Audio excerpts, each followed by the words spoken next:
இப்போ மும்மொழி கொள்கை அப்படிங்கிறது, நீ ஏன் 2105 கோடி ரூபாயை எங்களுக்கு தர வேண்டிய தொகையை ஒதுக்கி அதை இங்கே அனுப்பாமல் வேறு மாநிலத்துக்கு நீ அனுப்பியது எப்படி நியாயம் என்கிற கேள்வி, அதை திசை திருப்புறதுக்கு மும்மொழி கொள்கை அப்படின்றத திரும்ப எடுத்துகிட்டு வராங்க.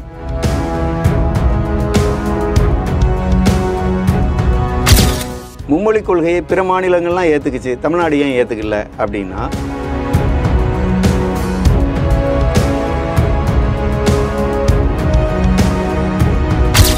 அவ்வளோ பெரிய போராட்டம், மாணவர் போராட்டம் நடந்திருக்கு.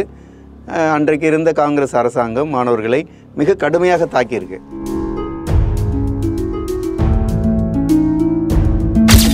ஆனால் தமிழ்நாட்டில் இருக்கக்கூடிய அரசு பள்ளி மாணவர்களுக்கு இந்த மும்மொழி கொள்கை, அதாவது மூன்றாவதா ஒரு மொழியை கற்றுக்கக்கூடிய வாய்ப்பை நிராகரிக்கிறது ஒரு சமூக அநீதி. இதுவே பிரைவேட் ஸ்கூல் ஸ்டூடெண்ட்ஸ் எல்லாரும் அந்த லாங்குவேஜ் நிறையா படிக்கிறாங்க அப்படின்னு வானதி ஸ்ரீனிவாசன் சொல்லியிருந்தாங்க. அதை எப்படி பார்க்குறீங்க சார்? அதாவது என்ன ஒரு அறிவியல் ரீதியாக என்ன சொல்கிறாங்கன்னா,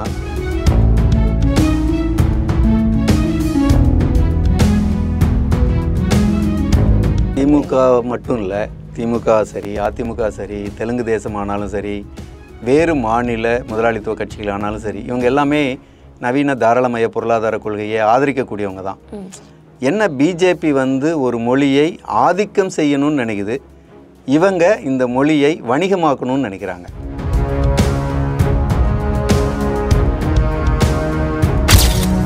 பியாண்ட் ஹெட்லைன்ஸ் நேயர்களுக்கு வணக்கம். மும்மொழி கொள்கை சம்பந்தமாகவும் புதிய கல்விக் கொள்கை சம்பந்தமாகவும், அது மட்டும் இல்லாமல் தமிழகத்துக்கு தர வேண்டிய கல்வி நிதியை தமிழகத்துக்கு தராமல் ஒன்றிய அரசு வேறு மாநிலங்களுக்கு கொடுத்துருக்காங்க. இது சம்பந்தமாக நம்ம கூட பேசுறதுக்காக இன்னைக்கு சமூக செயற்பாட்டாளர் எஸ் கண்ணன் இணைஞ்சிருக்காங்க. வணக்கம் சார். வணக்கம். ஒன்றிய அரசு மும்மொழி கொள்கையை ஏற்றுக்கிட்டாதான், பிஎம் ஸ்ரீ திட்டத்தை ஏற்றுக்கிட்டாதான் தமிழகத்துக்கு தர வேண்டிய கல்வி நிதியை தருவோம்னு சொல்லியிருக்காங்க. கிட்டத்தட்ட 2152 கோடியை தமிழகத்துக்கு தராமல் வேற இடத்துக்கு தந்திருக்காங்க. இதை நீங்கள் எப்படி பார்க்குறீங்க சார்? அதாவது கல்வி என்பது எப்பவுமே காலங்காலமாக ஆளும் அரசாங்கத்தினுடைய மிக முக்கியமான கருவியாக செயல்பட்டிருக்கு. அந்த கல்வியினுடைய ஒரு பகுதியாக மொழியும் அதுக்குள்ளே இருக்குது. மொழி ஆதிக்கம், அறிவுத்துறையினுடைய ஆதிக்கம், உற்பத்தியினுடைய ஆதிக்கம், இது எல்லாத்துக்குமே ஒரு லிங்க் இருக்குது.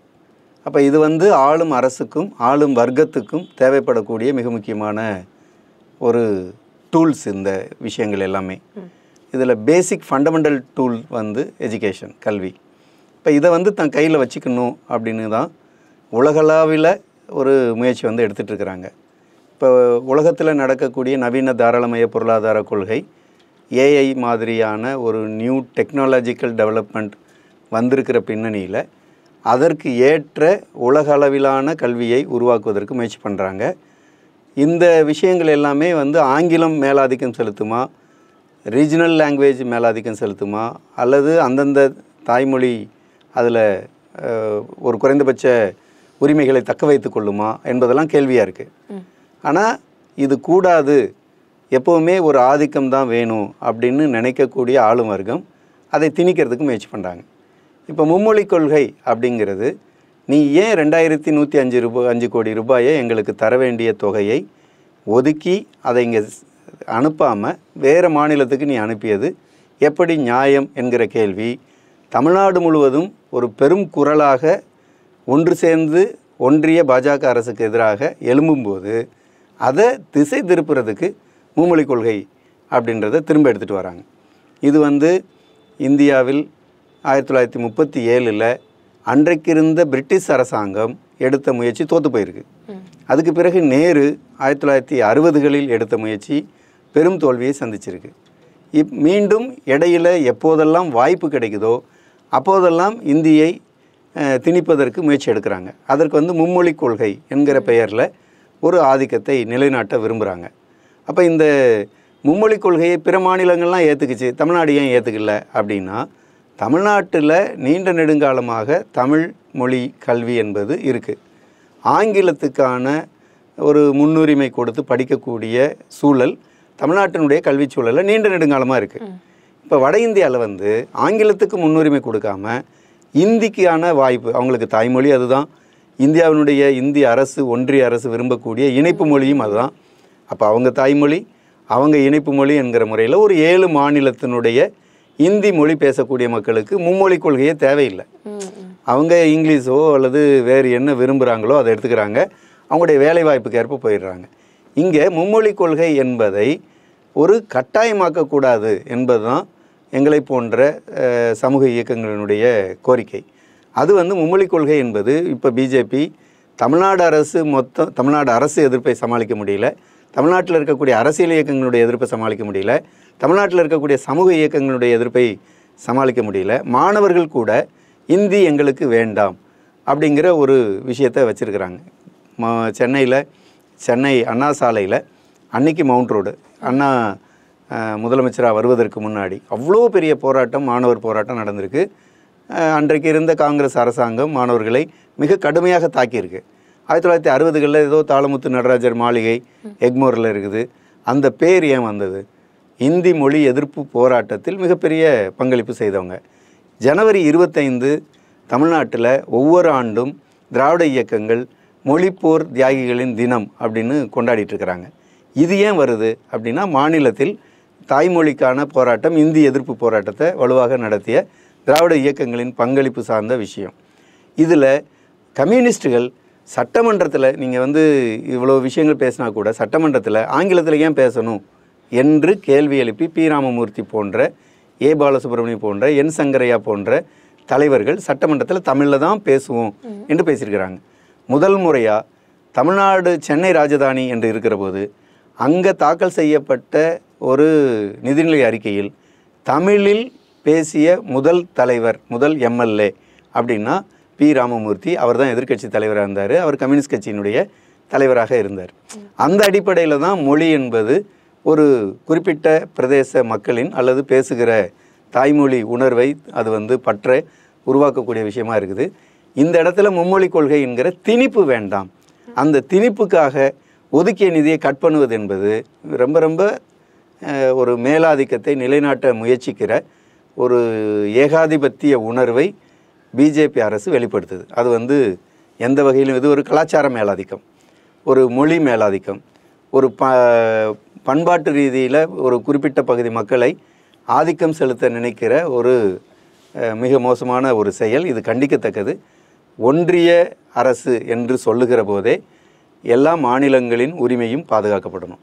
அப்போ அந்த மாநிலத்துக்கு கொடுக்க வேண்டிய நிதியை பிஜேபி அரசு கொடுத்தாகணும். இது செய்யாமல் இருப்பதே இந்திய அரசியல் சாசன சட்டத்துக்கு எதிரானது என்கிற அடிப்படையில் மக்கள் பேசுவதை திசை திருப்புறதுக்கு மும்மொழி கொள்கையை பேசிகிட்டு இருக்காங்க.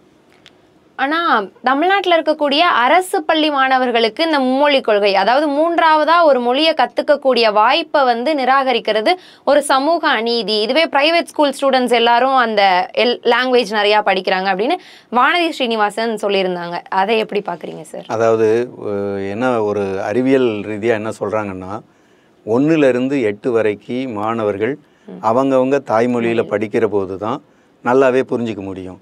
இப்போ அரசு பள்ளியில் படிக்கக்கூடிய குழந்தைங்க அம்மா அப்பா எல்லாருமே வேலைக்கு போகிறவங்க, அன்றாடம் உழைத்து வாழக்கூடிய குடும்பத்தை சார்ந்த குழந்தைகள் தான் அரசு பள்ளியில் படிக்கிறாங்க. நடுத்தர வர்க்கத்தை சார்ந்தவங்க தனியார் பள்ளிக்கு போகிறாங்க, மேல் நடுத்தர வர்க்கத்தை சார்ந்தவங்க அதுக்கு மேலான பள்ளிகளை தேடி போகிறாங்க. உயர் வர்க்கம் அது இன்டர்நேஷ்னல் ஸ்கூலை தேடி போகுது. அங்கெல்லாம் லாங்குவேஜ் ஒரு பேரியரே இல்லை. இந்த அரசு பள்ளி மாணவர்களுக்கு 1லிருந்து 8 வரை படிக்கக்கூடிய மாணவர்களுக்கு அவங்களுடைய தாய்மொழியில் சிந்திக்கும்போது, செயல்படுத்தும் போது, அதற்கான வடிவங்கள் கிடைக்கிற போது அவங்களுடைய அறிவு வளர முடியும். இப்போ நீங்கள் தமிழ்நாட்டில் வானதி சீனிவாசன் அப்துல் கலாம் எத்தனை லாங்குவேஜில் படித்தார் அப்படின்னு கேட்டால் வானதி சீனிவாசன் சொல்லுவாங்களா? அப்துல் கலாம் முட்டாள் அப்படின்னு சொன்னால் வானதி சீனிவாசன் ஏற்றுப்பாங்களா? அல்லது வேறு பல்வேறு தமிழ்நாட்டிலிருந்து வந்த எத்தனையோ விதமான அறிவியல் அறிஞர்களை, தொழில்நுட்ப வல்லுநர்களை, அரசியல் தலைவர்களை, அவர்களையெல்லாம் வானதி சீனிவாசன் மும்மொழி படிக்கலை, அதெல்லாம் அவங்களுக்கான வாய்ப்பு மறுக்கப்பட்டது என்று சொன்னால் ஏற்றுப்பாங்களா? இது திசை திருப்புற அரசியல். மக்களை மடைமாற்றம் செய்யக்கூடிய வகையில் தன்னுடைய மேலாதிக்கத்தை நிலைநாட்டுவதற்கு கட்டக்கூடிய சப்பை கட்டுகளில் ஒன்று அப்படிங்கிறதான் அப்பட்டமாக தெரிகிற விஷயம். அதனால் இது ஒரு மேட்டரில் அரசு பள்ளி மாணவர்களுக்கு 8 வரையிலும் தாய்மொழியில் படிப்பது என்பது அவர்களுடைய அறிவை பெரிய அளவில் விரிவாக்கும், அவங்களுடைய சிந்தனையை விரிவாக்கும். பரந்த கண்ணோட்டத்தோடு படிப்பாங்க. அறிவியலை, தொழில்நுட்பத்தை, பூகோளத்தை, அரசியலை முழுமையாக உள்வாங்கிக் கொள்ளுகிற ஆற்றல் தாய்மொழிக்கு தான் இருக்குது. அது அவங்களுக்கு கிடைக்கப்பெறுது. அதற்காக எந்த ஒரு மாணவரும் ஐயோ நான் தமிழில் படிக்கிறேன்னு வருத்தப்பட வேண்டியதில்லை. அது அவரை தொடர்ச்சியாக ஆற்றல் படுத்த உதவி செய்யும். அதுக்கு மேலே இங்கிலீஷ் எத்தனை வேணால் படிச்சுக்கலாம், ஹிந்தி தேவையொட்டி படிச்சுக்கலாம், சமஸ்கிருதம் தேவையொட்டி படிப்பார், ஃப்ரெஞ்சு தேவையொட்டி படிப்பார். தமிழ்நாட்டில் நான் சொன்ன பி. ராமமூர்த்தி அரசு பள்ளியில் படித்தவர் தான். ஆனால் அவர் 9 மொழிகளில் புலமை பெற்ற ஒரு பெரிய தலைவர். ஆனால் தமிழில் தான் பேசுவேன், இது என்னுடைய மொழி உணர்வு சார்ந்த விஷயம், என் உரிமை, என்னுடைய மாநிலம் என்பதை நிலைநாட்டினார். அது மாதிரி ஒவ்வொரு தலைவர்களுக்கும் பல பாண்டித்தியங்கள் இருக்கும். அதை நீங்கள் பொதுமைப்படுத்தக்கூடாது. பாண்டித்தியம் பெற்றவர்கள் என்பது சிலர், அது பொதுமைப்படுத்த முடியாது. ஆனால் அந்த பொது அறிவு எல்லோருக்கும் கிடைக்கணும் அப்படின்னா அவரவர் மொழியில் கொடுக்குற போது அது பெரிய அளவில் கிடைக்கும். ஒன்றிய அரசோட இந்த புதிய கல்விக் கொள்கையை முழுமையா எதிர்க்கிற மாதிரி திமுக அரசாங்கம் காட்டிக்கிட்டு, ஆனா அதுக்கு பின்னாடி அவங்களுக்கு சப்போர்ட் பண்றாங்களா அப்படின்னு ஒரு கொஸ்டின் எழுது. ஏன்னா போன வருஷமே PM ஸ்ரீ திட்டத்தை சில பள்ளிகள்ல அமல்படுத்துறதா சொல்லியிருந்தாங்க. அப்புறம் அது பல போராட்டங்களுக்கு அப்புறம் இல்லைனாச்சு. அதனால இந்த கேள்விக்கு நீங்க என்ன பதில் சொல்ல விரும்புறீங்க? திமுக மட்டும் இல்லை, திமுக சரி, அதிமுக சரி, தெலுங்கு தேசம் ஆனாலும் சரி, வேறு மாநில முதலாளித்துவ கட்சிகள் ஆனாலும் சரி, இவங்க எல்லாமே நவீன தாராளமய பொருளாதார கொள்கையை ஆதரிக்கக்கூடியவங்க தான். என்ன பிஜேபி ஒரு மொழியை ஆதிக்கம் செய்யணும்னு நினைக்குது, இவங்க இந்த மொழியை வணிகமாக்கணும்னு நினைக்கிறாங்க.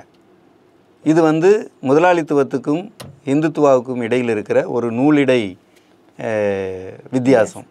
அப்போ இந்த வித்தியாசத்தை கணக்கில் எடுத்துக்கிட்டு தான் ரெண்டு பேரையும் நாம் அப்போஸ் பண்ண வேண்டியிருக்கு. இப்போ தனியார் மயம் நியாயப்படுத்தணுன்னா மாநில ஆட்சியாளர்கள், மாநில கட்சிகளின் முதலாளித்துவ கட்சிகளினுடைய ஆட்சியாளர்கள் தனியார் மயத்தை வலுவாக ஆதரிக்கிறாங்க. அந்த தனியார் மயம் இத்தனை மொழியை கற்றுக் கொடுக்குறோம், இத்தனை புலமை வாய்ந்த ஆட்கள் இருக்கிறாங்க, எனவே இந்த கல்லூரி, இந்த கல்வி நிலையம் சிறப்பு வாய்ந்தது என்று விளம்பரப்படுத்த வேண்டிய அவசியம் இருக்குது. அதில் திமுகவினுடைய அமைச்சர் பெருமக்களுக்கு தனியார் கல்வி நிலையங்கள் இருக்குது, அதிமுகவினுடைய அமைச்சர் பெருமக்களுக்கு தனியார் கல்வி நிலையங்கள் இருக்குது, பிஜேபியினுடைய அமைச்சர் பெருமக்களுக்கு தனியார் கல்வி நிலையங்கள் இருக்குது. இவங்க எல்லாமே கமர்ஷியலைசேஷன் ஆஃப் எஜுகேஷனை சப்போர்ட் பண்ணக்கூடிய ஆட்கள் தான். கமர்ஷியலைசேஷன் கூடாது அப்படின்னு நீங்கள் ஸ்ட்ராங்காக ஒரு கொள்கை முடிவை இந்த அரசியல் கட்சிகள் எடுக்குமானால் இந்த மொழி விஷயங்கள் பெருசாக முன்னுக்கு வராது. இந்த இடம் ரொம்ப முக்கியமானது. அப்போ கமர்ஷியலைசேஷனையும் அப்போஸ் பண்ண வேண்டியிருக்கு, கம்யூனலைசேஷனையும் அப்போஸ் பண்ண வேண்டியிருக்கு. இந்த ரெண்டையும் அப்போஸ் பண்ணுவது என்கிற முறையில் மாணவர்கள் பயிற்றுவிக்கப்பட வேண்டியிருக்கு. திமுக பல நேரங்களில் பிஜேபியால் சாடப்படுவது, எப்படி சாடப்படுது, எப்படி திட்டப்படுது, எப்படி விமர்சிக்கப்படுது அப்படின்னா, உங்கள் ஆட்கள் பண்ணக்கூடிய, உங்கள் வீட்டு பிள்ளைங்கள்லாம் ஹிந்தி படிச்சுப்பாங்க, எங்கள் வீட்டு பிள்ளைங்க படித்தா தப்பா அப்படின்னு கேட்குறாங்க. இது என்கிட்ட காசு இருக்குது, நான் படிக்கிறேன், அந்த குழந்தைக்கு காசு இல்லை, அது படிக்கட்டும், அதோட அறிவு வரும் அப்படின்றத புரிஞ்சுக்கணும். இந்த அறிவு என்பது பல மொழிகள் தெரிந்தால் அறிவு என்று பேசப்படுவதும் ஒரு அறிவியலுக்கு புறம்பான விவாதம் என்பதை நம்ம புரிஞ்சுக்கணும். இது வணிகமயமாக்கப்படுறதுனால தான் அறிவியலுக்கு புறம்பான ஒன்றை வணிகமயமாக்குறாங்க. வணிகமயமாக்குவதற்கு அவங்களுக்கு இந்த தேவைப்படுது. ஸோ இது மாதிரி நாம் புரிந்து கொண்டால்தான் மாநில அரசு எங்கே தப்பு பண்ணுது என்று நாம் சுட்டிக்காட்ட முடியும். கமர்ஷியலைசேஷன் ஆஃப் எஜுகேஷன் தான் அவங்க செய்யக்கூடிய தப்புக்கு காரணமாக இருக்குது. அதற்கு அவங்க பின்பற்றக்கூடிய நியோலிபரல் பாலிசி அது காரணமாக இருக்குது. அப்போ இதை திமுக அரசானாலும் அதிமுக அரசானாலும் இதர மாநில முதலாளித்துவ கட்சிகளானாலும் கைவிடும்போது தான் அடிப்படை மொழி கொள்கை என்பது உரிய உழைக்கும் மக்களுக்கு சரியான முறையில் கிடைக்கும். அந்த மொழிக் கொள்கை என்பது அறிவையும் அரசியலையும் இதர நான் ஏற்கனவே சொன்ன மாதிரி பல புதிய தகவல்களை அவர்கள் பெறுவதற்கு உதவி செய்யும். ஆரம்ப நிலை முதல் கல்லூரி பேராசிரியர்கள் வரைக்கும் இவங்க எல்லாத்துக்குமே வேலையை நிரந்தரப்படுத்தாம தொகுப்பூதியம், மதிப்பூதியம் அப்படின்னு இப்போ வரைக்கும் தமிழ்நாடு அரசு தொடர்ந்துகிட்டு இருக்கிறாங்க. இதை நீங்க எப்படி பாக்குறீங்க? அதான் இது நான் முன்னாடி பேசின விஷயம்தான், கமர்ஷியலைசேஷன் ஆஃப் எஜுகேஷன் தான். நீங்கள் அரசு பள்ளியில் போதுமான இன்ஃப்ராஸ்ட்ரக்சர் இருந்தால் தனியார் பள்ளிக்கு ஏன் மாணவர்கள் போகிறாங்க? ஒரு காலத்தில் கல்வி கொடுப்பது அரசின் கடமையாக இருந்தது. எல்லாருமே அரசு பள்ளியில் படித்தாங்க. பணக்காரங்களும் ஏழையும் ஒன்றுமில்லாதவங்களும் ஒரே ஸ்கூலில் படித்தாங்க. இந்த ஏற்றத்தாழ்வு தெரியக்கூடாதுங்கிறதுக்காக சீருடை முறை வந்தது. ஆனால் கொஞ்சம் வசதியானவன் நான் எப்படி இதோட ட்ராவல் பண்ணுறது? ரயிலில் இருக்கிற மாதிரி ஒரு unreserved coach, sleeper coach, AC coach, கொஞ்சம் மிடில் கிளாஸுக்கு 3 tier AC, upper class AC, இதெல்லாம் தேவைப்படுது இல்லையா? இந்த மாதிரி விஷயங்கள் வச்சுருக்காங்கல்ல.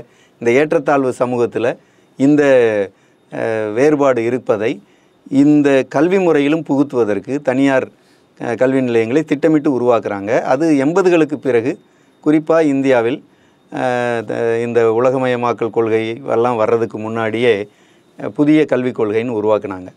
அதுக்கும் முன்னாடியே தமிழ்நாட்டில் அது வந்தது. ஸோ இந்த தனியார் கல்வி நிலையங்கள் அது நிலைத்து நிற்கணுன்னாலே அரசு கல்லூரிகளினுடைய செயல்பாடு, அதனுடைய திறன், அதனுடைய உட்கட்டமைப்பு சிதைக்கப்படணும். அப்படி சிதைக்கப்படுவது கட்டடங்கள் மட்டும் இல்லை, லேபு மட்டும் இல்லை, அல்லது வேறு விஷயங்கள் மட்டும் இல்லை, ஆசிரியர்களும் அங்கு உரிய ஆசிரியர்கள் கொடுக்கப்பட முடியாது அப்படிங்கிறது வரணும். இதுக்கு காரணம் என்ன சொல்லுதுன்னா, கவர்மெண்ட்டு ஆசிரியர்களுக்கு சம்பளம் கொடுக்கறதுக்கு என்கிட்ட காசு இல்லை அப்படின்னு சொல்கிறாங்க.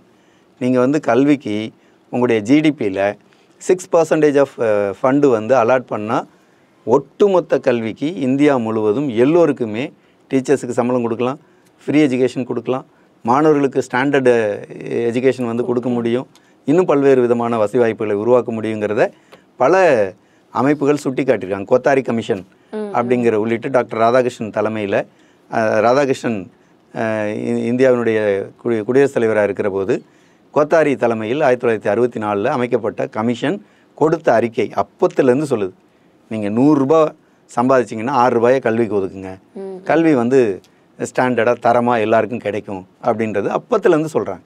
ஆனால் இன்றைக்கி வரைக்கும் அதை அமலாக்கிறதுக்கு தயாரில்லை. ஸோ இதுதான் புரிஞ்சிக்க வேண்டியிருக்கு. அப்போ இந்த தனியார் மயத்தை நியாயப்படுத்துறதுக்கும் தனியார்கிட்ட கல்வி வளம் நல்லா இருக்குது என்று விளம்பரப்படுத்துறதுக்கும் அரசு கல்லூரிகள் நிர்மூலமாக வேண்டியிருக்கு. அதை மறைமுகமாக காசு இல்லை என்று சொல்லி தனியார் அரசு கல்லூரிகளை படிப்படியாக நாசம் செய்கிறாங்க. அப்படி படிப்படியாக நாசம் செய்யும்போது வேக்கண்ட் ஆகக்கூடிய காலி பணியிடங்களாக இருக்கக்கூடிய பேராசிரியர் பணியிடங்களை, அரசு பள்ளி காலி பணியிடங்களை பூர்த்தி செய்யாமல் பிடிஏ மூலமாக, பேரண்ட் டீச்சர்ஸ் அசோசியேஷன் மூலமாக காசு கொடுக்குறாங்க. நான் என்கிட்ட காசு இல்லை ஆனால் கரிசனத்தோடு செய்கிறேன்னு சொல்லி ஒரு கைண்ட் ஆஃப் ப்ரைவேட்டைசேஷன் அங்கே கொடுக்குறாங்க. அதே மாதிரி கெஸ்ட் லெக்சர், இது மாதிரி ஒரு அவமானம் இந்த லெக்சரர்ஸுக்கு வேறு எதுவும் இருக்காது. விருந்து பேராசிரியர், விருந்தினர், அப்படி தான் அது சொல்ல முடியும். அந்த கெஸ்ட் லெக்சருங்கிறதெல்லாம் ரொம்ப பெரிய அவமானம்.